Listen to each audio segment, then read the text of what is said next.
Jawaharlal Nehru university है, JNU, वहाँ पे इंटेलेक्चुअल्स का गढ़ माना जाता है उसे। लेकिन एक बहुत बड़ा तबका है जो केवल ये मानता है कि जेएनयू में देशद्रोही रहते हैं, जिनको देश तोड़ने का काम करना है, ऐसे लोग रहते हैं। आपको लगता है कि जेएनयू कभी ऐसा कर सकता है या फिर वहाँ के छात्र जो रहते हैं वो ऐसा कर सकते हैं कि देश तोड़ने की बात करें या फिर ऐसी कोई साजिश रचें जिससे देश को खतरा हो सकता है? आप आके रहिए, देखिए और आपको जवाब मिल जाएगा। कैंडिडेट्स आएंगे और जाएंगे लेकिन बाबा बने रहेंगे। इसलिए जब चुनाव जब आता है यूनिवर्सिटी का, तो इन बाबाओं की भूमिका अलग होती है, क्योंकि इनका पीआर अच्छा होता है, हर जगह संपर्क होता है। तो उससे जो कैंडिडेट जो भी इनके पास आगे मिलता है तो उन्हें संपर्क करने में, जो नॉर्मल स्टूडेंट तक पहुंचने में आसानी होती है। 30 साल तक 32 साल तक उम्र हो जाती है, उसकी पढ़ता ही रहता है। एक उस पर सीमा होनी चाहिए। जेएनयू को जिस तरह से अभी मीडिया के द्वारा प्रस्तुत किया जाता है, खास करके हम मेन स्ट्रीम मीडिया की बात करें तो उसके द्वारा जिस तरह से प्रस्तुत किया जाता है, उसको लेकर आप क्या कहना? हर व्यक्ति के जीवन में एक दौर आता है स्टूडेंट लाइफ का दौर। उस स्टूडेंट लाइफ में क्या कुछ हर व्यक्ति के जीवन में घटना घटित होती है, उसका एक रूपांतरण किया गया इस किताब में। किताब का नाम है BA ऑनर्स। एक दिल्ली यूनिवर्सिटी का छात्र जो अपने ज़िंदगी के बारे में क्या कुछ यूनिवर्सिटी में वो देखता है, उसको रूपांतरण करने की कोशिश की है।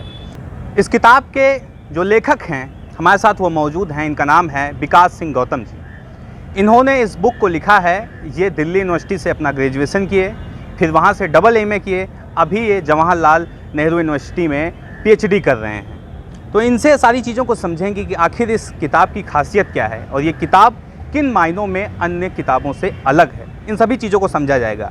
लेकिन जो सबसे महत्वपूर्ण बिंदु है, चाहे वो दिल्ली यूनिवर्सिटी हो चाहे पंडित जवाहरलाल नेहरू यूनिवर्सिटी, दोनों जगह पे जो राजनीतिक प्रबल है वो सबसे ज़्यादा अहम होता है और पूरे देश में जवाहरलाल नेहरू यूनिवर्सिटी की राजनीति का डंका बजता है। इन सभी चीज़ों को समझा जाएगा कि आखिर इस किताब में किन चीज़ों को लिखा गया और जो कुछ इसमें लिखा गया वो किस परिवेश में लिखा गया, उन चीज़ों को भी समझना ज़रूरी है। सबसे पहले आप ये बताइए भैया कि इस किताब को जब आप लिख रहे थे तो असल में क्या आपको लग रहा था कि ये जब हम किताब लिखेंगे, एक छात्र जीवनी के रूप में इसको लिखा गया है, तो क्या लगता है आपको कि कितना जो स्टूडेंट हैं इससे रिलेट कर पाएंगे अपने आप को? सबसे पहले मैं बता देना चाहूँगा कि जो किताब है पूरा एक फिक्शनल बेस पे है और जिसमें काफ़ी सारी ऑब्जर्वेशन को मैंने लिया है अपने ग्रेजुएशन के दौरान से और दूसरे मास्टर्स तक। मैंने कैंपस को काफ़ी करीब से अनुभव किया, काफ़ी सामाजिक जीवन में भी सक्रिय रहा, तो उससे मैंने काफ़ी छात्रों का और अपने इर्द गिर्द के जो लोग हैं उनके जीवन को काफ़ी करीब से ऑब्ज़र्व किया और उस ऑब्ज़र्वेशन के बेस पे कुछ फिक्शन तैयार किए और उस फिक्शन के बेस पे जो है ये पूरा नॉवेल लिखा गया। और दूसरी बात ये है कि जो एक यूनिवर्सिटी का आने वाला छात्र होता है, जो कोई भी छात्र जो अपने घर से दूर दराज के इलाकों से, रूरल इलाकों से, सेमी अर्बन इलाकों से जो सपने लेके आता है, वो फर्स्ट ईयर में कुछ सपने लेके आता है और जब उसका जो 3 साल के दरमियान जो है पूरा जो 3 साल का ग्रेजुएशन का दौर होता है, उसमें वो फर्स्ट ईयर में किस विचार में होता है और थर्ड ईयर आते आते उसका विचार किस तरीके से बदल जाता है। कई बार होता है कि जो सपने जो फर्स्ट ईयर में होते हैं वो थर्ड ईयर आते आते बदल जाते हैं। तो इसलिए उन सपनों को जो है, उस बदलाव को जो 3 साल के दरमियान में जो ट्रांसफॉर्मेशन होता है, उसको इस उपन्यास में दिखाने की कोशिश की गई है। दूसरा, जो किस तरीके से उसे राजनीति किस तरीके से प्रभावित करती है, किस तरीके से उसका जो सोशल सर्विस सर्कल है वो प्रभावित करता है, किस तरीके से जो यूनिवर्सिटी के जो बड़े सीनियर लोग हैं जिन्हें इस उपन्यास में बाबा भी कहा गया है, वो उन बाबाओं का प्रभाव एक सामान्य छात्र के जीवन में किस तरीके से होता है, तो इन्हीं चीज़ों को लेके जो है पूरा ये उपन्यास लिखा गया है। एक बहुत महत्वपूर्ण बात है, आप लोग को समझना चाहिए कि जो गांव से चल के दिल्ली जैसे शहर में पढ़ने के लिए छात्र आते हैं वो कुछ और सपने लेके आते हैं और ये अक्सर होता है। मैं भी जब दिल्ली 4-5 साल पहले आया था तो हमारे विचार में कभी नहीं था कि मैं पत्रकार बनूंगा और रिपोर्टिंग करूंगा, लेकिन आज का दौर कुछ अलग है।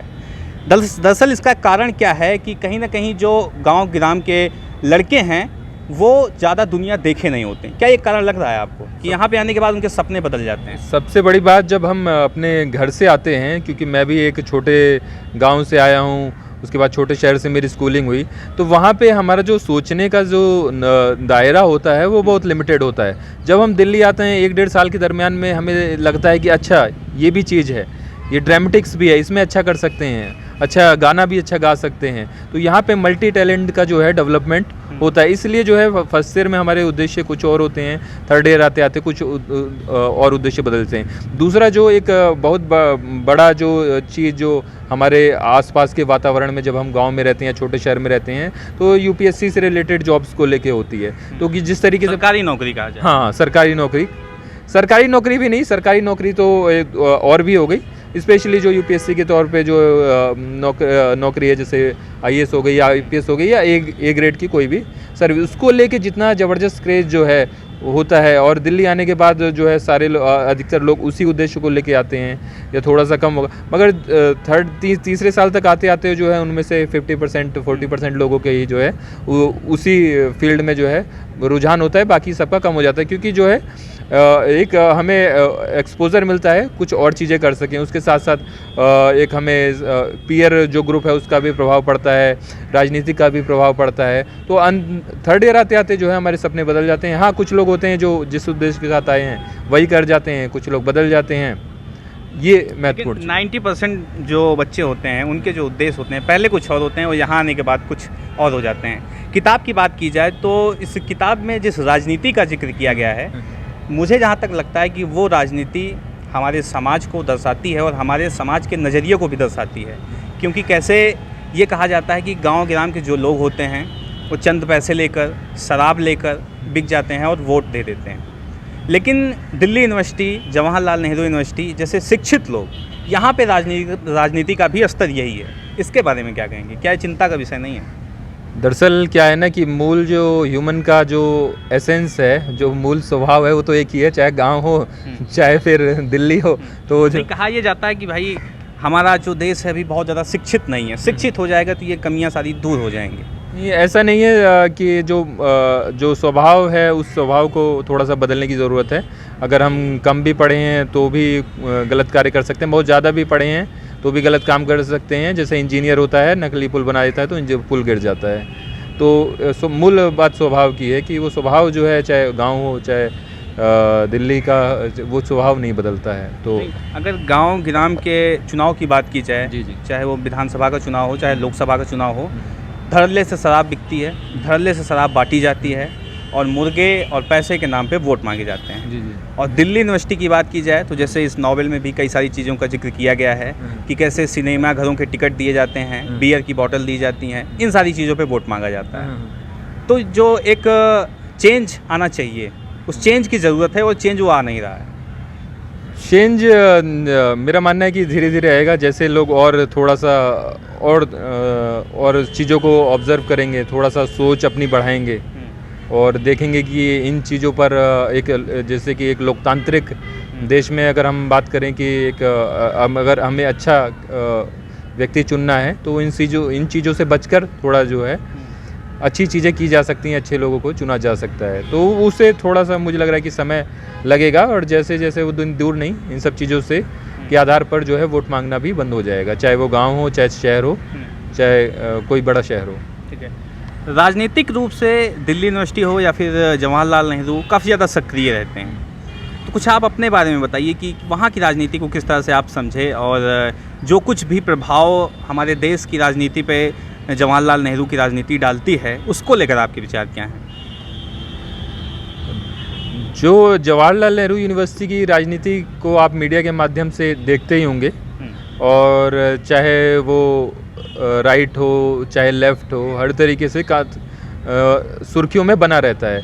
क्योंकि जवाहरलाल नेहरू विश्वविद्यालय जो एक सेंटर माना जाता है इंटेलेक्चुअलिज्म का, और सारे बुद्धिजीवी ऐसा छात्र वहीं पर रहते हैं, और जिस तरीके से उसकी एंट्रेंस प्रक्रिया होती है उसके हिसाब से भी ये माना जाता है कि वहाँ पर जो है बुद्धिजीवी छात्र पढ़ते होंगे।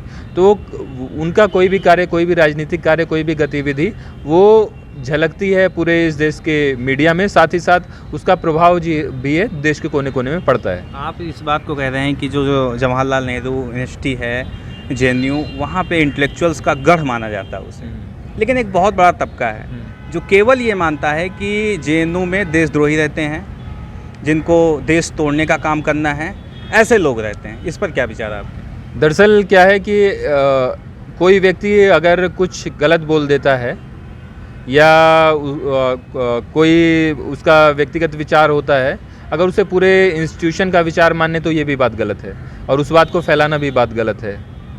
अगर किसी गांव में कोई व्यक्ति गलत कार्य कर रहा है तो उससे पूरा गांव को बदनाम करना गलत चीज़ है। तो इसी तरीके से लगता है कि जेएनयू कभी ऐसा कर सकता है या फिर वहाँ के छात्र जो रहते हैं वो ऐसा कर सकते हैं कि देश तोड़ने की बात करें या फिर ऐसी कोई साजिश रचें जिससे देश को खतरा हो सकता है? आप आके रहिए, देखिए और आपको जवाब मिल जाएगा। नहीं, बिल्कुल हम जेएनयू से काफ़ी ज़्यादा आवागमन हमारा होता रहता है जेएनयू, और जितना हम जानते हैं उतना वहाँ पे ऐसी कोई बात नहीं है। लेकिन इस सच्चाई को हम लोगों तक कैसे फैलाएं? क्योंकि अभी ज़्यादा नहीं, लगभग 1.5 साल पहले ऐसी बहुत सारी कवायतें चल रही थी, जेएनयू पे बम फेंक देना चाहिए, जेएनयू को बंद कर देना चाहिए। देखिए, ये वही लोग हैं जो जेएनयू को अच्छी तरीके से जानते नहीं। जिस तरीके से जेएनयू में एक गरीब तबका, एक आदिवासी सुदूर इलाके से आने वाला छात्र यहाँ पर आके शिक्षा लेता है और अपने भविष्य को, अपने सपनों को पूरा करता है, तो वो लोग जो ऐसी बात करते हैं, ऐसी भ्रामक बात करते हैं, उन लोगों को जेएनयू की वास्तविकता नहीं पता। तो उन्हें, मुझे लग रहा है, ये बात जाननी चाहिए कि जेएनयू वास्तव में है क्या। ठीक है, तो जेएनयू को जिस तरह से अभी मीडिया के द्वारा प्रस्तुत किया जाता है, खास करके हम मेन स्ट्रीम मीडिया की बात करें तो उसके द्वारा जिस तरह से प्रस्तुत किया जाता है, उसको लेकर आप क्या कहना चाहेंगे? मीडिया के बारे में काफ़ी अलग अलग हैं विचार कि एक न्यूज़ चैनल कुछ दिखाएगा, दूसरा न्यूज़ चैनल कुछ दिखाएगा। जो एक्चुअल में वहाँ होता है वो कुछ और ही होता है। तो मीडिया को भी थोड़ा वास्तविक चीज़ों पे ध्यान देना चाहिए, और जो चीज़ें अगर गलत हो रही हैं तो उन्हें दिखाना भी चाहिए कि कोई चीज़ अगर गलत हो रही है इंस्टीट्यूशन में तो दिखानी भी चाहिए। साथ ही जो पॉजिटिव चीज़ें हैं, जो अच्छी चीज़ें हैं, जिस तरीके से अभी कुछ दिन पहले यूनिवर्सिटी की काफ़ी अच्छी रैंक आई, उसको भी जो है मीडिया को दिखाना चाहिए। कितने रिसर्च पेपर वहाँ पर निकलते हैं उसको दिखाना चाहिए, कितने लोग ब्यूरोक्रेसी में जाते हैं उसको भी दिखाना चाहिए, कितने लोग असिस्टेंट प्रोफेसर बनते हैं, कितने लोग साइंटिस्ट अपने साइंस के क्षेत्र में अच्छा कार्य कर रहे हैं। इन सब कार्यों को भी मीडिया को भी दिखाना चाहिए। ठीक है, आपके बुक पे आते हैं। बुक में जैसे बाबाओं का जिक्र किया गया है, तो ये किस तरह के बाबा हैं, थोड़ा सा एक्सप्लेन करके बताइए। बाबा तो सबसे बड़ी बात ये, जो बाबा हैं ये काफ़ी, मतलब उन्हें यूनिवर्सिटी में 4 साल 5 साल 6 साल का रहने का अनुभव हो गया है। दूसरा ये है कि सामाजिक और राजनीतिक रूप से सक्रिय रहते हैं। देखिए, इस पर भी सवाल उठाए जाते हैं कि जेएनयू में कोई छात्र है, एडमिशन ले लेता है और 30 साल तक 32 साल तक उम्र हो जाती है, उसकी पढ़ता ही रहता है, एक उस पर सीमा होनी चाहिए। इस पर भी एक टिप्पणी चाहेंगे आप? इसके बाद मैं उसी पे आऊँगा। तो इन बाबाओं का अच्छा खासा अनुभव हो जाता है, प्लस इनका जो एक होता है ना कि मैनेजमेंट की भाषा में उसे पीआर बोलते हैं, उनका पीआर भी अच्छा होता है। तो इसलिए जब चुनाव जब आता है यूनिवर्सिटी का, तो इन बाबाओं की भूमिका अलग होती है, क्योंकि इनका पीआर अच्छा होता है, हर जगह संपर्क होता है।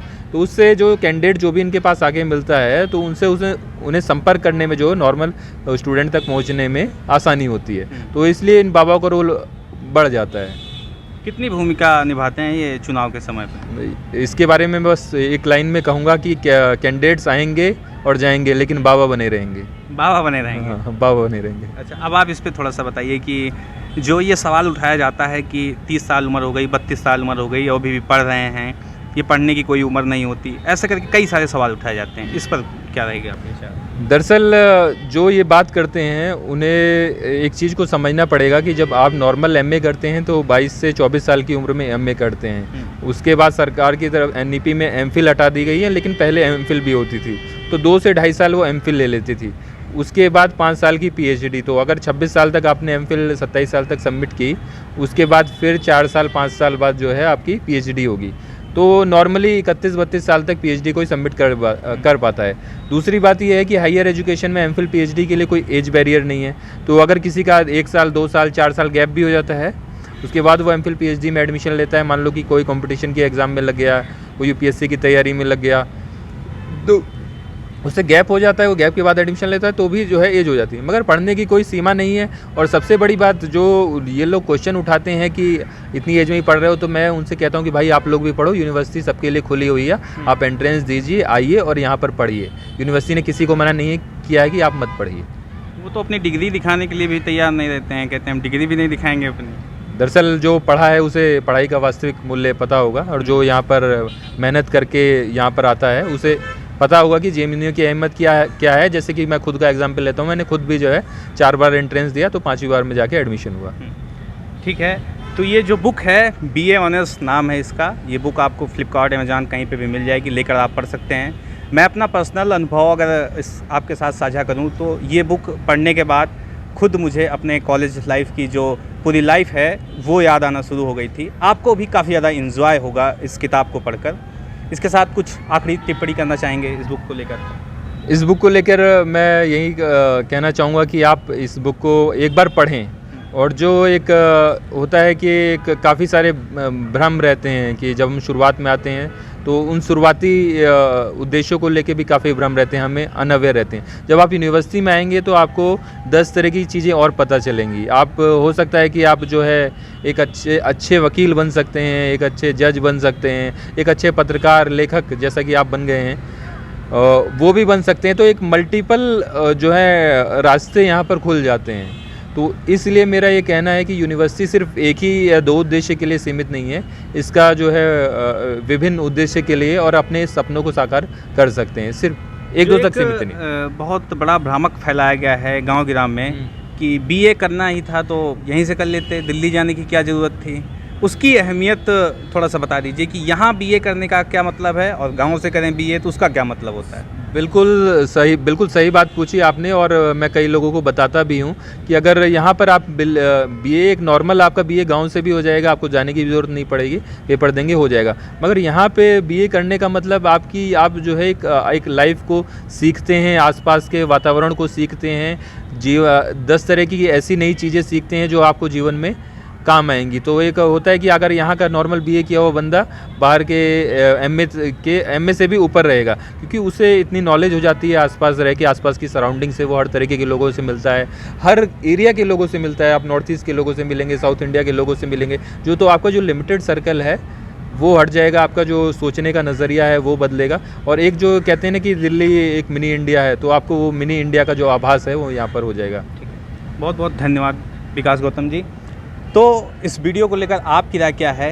क्या आप इस किताब को पढ़ेंगे या फिर पढ़ने के बाद आपको बुक कैसी लग रही है, इसको कमेंट बॉक्स में ज़रूर बताएं। साथ ही साथ चैनल को सब्सक्राइब करें, वीडियो को ज़्यादा से ज़्यादा शेयर करें।